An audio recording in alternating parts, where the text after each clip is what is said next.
People always used to say to me, "It's a crazy idea." And I would say, "Well, I know, but I'm going to try." Once upon a time, there was a girl called Carol. She wasn't that interested in sewing, writing and shorthand, and all the other stuff at the all-girls school she went to, but she had a special gift. She could make things fly, and she really wanted to do something for human health. I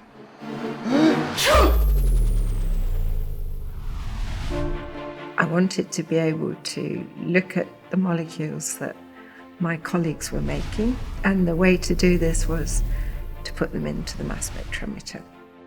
And the mass spectrometer makes them into ions, so it ionizes them, and then it fragments them, and then sort of put the pieces together to give you the original molecule. And I think that whole puzzle-solving thing was something that really captured me from day one. Molecules are loaded into the mass spectrometer while in solution. By using a thin glass tube, a very fine spray of droplets is created. That's where the magic begins. Molecular ions are emitted and fly through the spectrometer. We just time the flight, and it's rather like a running race. If you're extremely heavy, it's much harder to compete and come first, so the lighter ones will arrive at the detector first.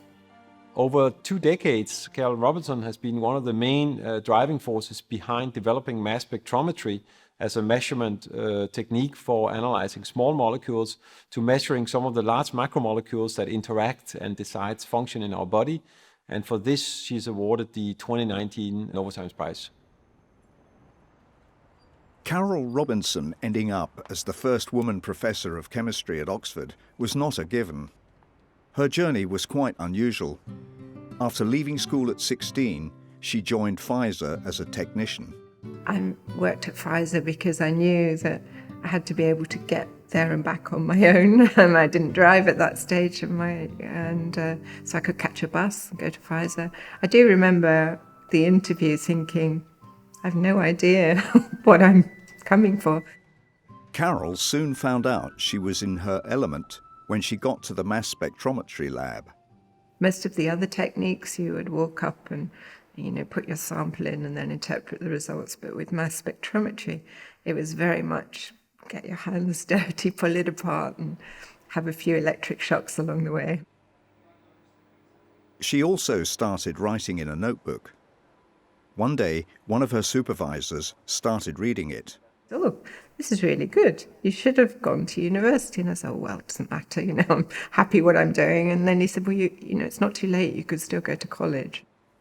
He encouraged her to study part-time for 7 years to get a university degree while still working at Pfizer. Later, she was accepted at the University of Cambridge to do a PhD. When I got to Cambridge, a new ionization technique had been discovered, so we weren't just restricted to the molecules like aspirin. We could now do peptide chains. So these are the building blocks, the amino acids, and we could work out which one was next to which. Carol's career was on track, but then something unusual happened. She took a career break for 8 years to spend time at home with her 3 children. A lot of people said to me, "If you do this, you will not come back."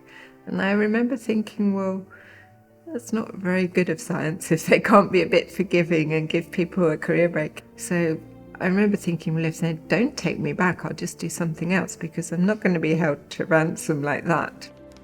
At the age of 35, Carol Robertson returned to science, taking a junior position to work on mass spectrometry in Chris Dobson's group at the University of Oxford. However, the whole field had changed. While I was out on my career break, electrospray really took off, and this is the whole protein flying, the molecular elephants of John Fenn. So it was a very amazing breakthrough that he made. I just couldn't imagine that you could get a whole protein to fly like that.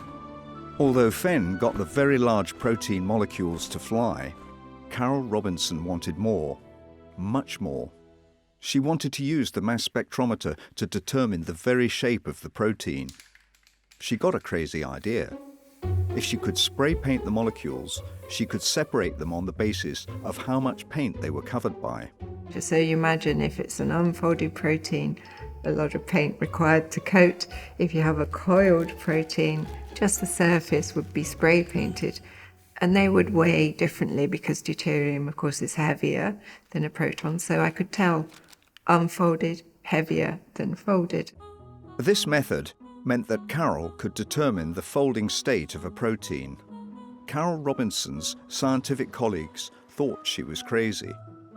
At the molecular level, life as we know it occurs in water. In the mass spectrometer, there is a vacuum. People would say, "Oh, I think your research is made fit for purpose." And I was, "Oh, you think I made it up?" Or what do you mean by that? I mean, it's really not made fit for purpose. This is what I saw. So that was a hard time. There was even quite a damning commentary in the very respected journal Proceedings of the National Academy of Sciences. I did used to send in my papers for review like everybody else and then get back this sort of rather short letter saying, "Well, have you not read this commentary?" I never really doubted because I've been doing mass spec a long time and I knew that the results I was seeing were true, but I doubted sometimes that I would ever convince the field, and I just thought the feeling against me is actually quite strong, so maybe I would be better doing a more conventional line of research which gets published more easily. In her quest to prove that mass spectrometers can measure folding of even large intact proteins, Carol Robinson realized she could look at even larger complexes like ribosomes and viruses. However, to do that, she had to break the existing mold of what was possible. We wanted to push the mass to charge ratio on a particular mass filter, and people said, "Well, you won't get any resolution if you do that." But we did. And sometimes I think there's a lot of dogma in the field, and if you actually try something, it sometimes works better than you think. Carol visited some people she knew at a factory. I said, "Oh, I'd really like you to build this." And they said, no one's going to use that. I said, "Well, they will. Watch." And could I just have a one-off then of this particular type of instrument? And they said, "Okay, we'll help you design it." And we did iterate a few designs. And then people started to come to the factory and say, "Can I have a Robertson mass spectrometer?" So it became more popular. Carol Robertson is creative, innovative, and fearless, and she is a role model for all scientists. She went against the dogma and demonstrated that mass spectrometry can be used to measure high mass-to-charge ratio molecules. And today, these mass spectrometers are available throughout the pharmaceutical industry. Rather than just trying to show that a mass spectrometer did clever things, Carol Robinson now chose to take things to the next level. I think people thought, "Oh, it's amazing, it stays together," but I don't think they thought it was anything other than a curiosity. I don't think they felt we would learn anything useful. So I think that's really what made me want to discover something for pharmaceuticals or for human health, because most of my career people have said, "Oh, it's very esoteric, it's not particularly useful for anything." As usual, Carol Robinson aimed high at membrane proteins, the gateways to the cells. At least 40% of all drugs target membrane proteins. That was quite well established. You could look at the drug and you could work out what it was. But I wanted to look at the drug and its target. In those days, people would say, "Well, that's never going to work, because how are you going to get a membrane protein into a mass spectrometer? You know, this is a crazy idea." Membrane proteins are incredibly hard to study because one part of the protein exists inside an oily hydrophobic membrane, whereas the parts inside and outside of the cell are hydrophilic. What we discovered was that these membrane proteins need these protective shells, generally made of detergent. Detergent is effectively soap. So you've made this bubble, and it's now inside the bubble, and it doesn't really mind that you've taken it from solution into vapor. You can have this sort of mesmerizing image of the electrospray spraying bubbles, and then out pops these membrane proteins. In a series of landmark studies, Carol Robertson unraveled the first spectrum of the proteins synthesizing our cell's energy currency, ATP, and later G-protein coupled membrane receptors, which are targets for many drugs. Carol Robertson almost single-handed developed a new subfield in mass spectrometry proteomics. And this has allowed for measurement of these large molecules that are important for developing of new drugs, as well as for finding new drug targets.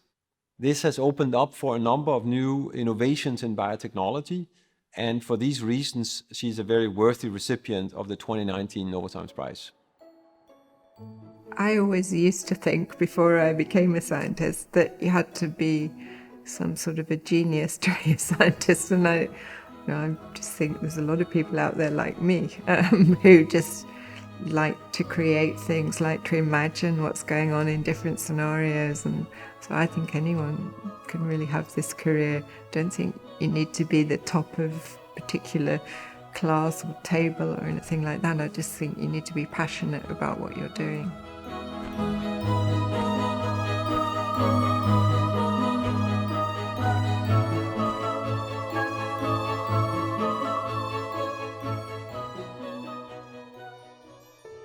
Once upon a time, there was a dame, Carol Robertson.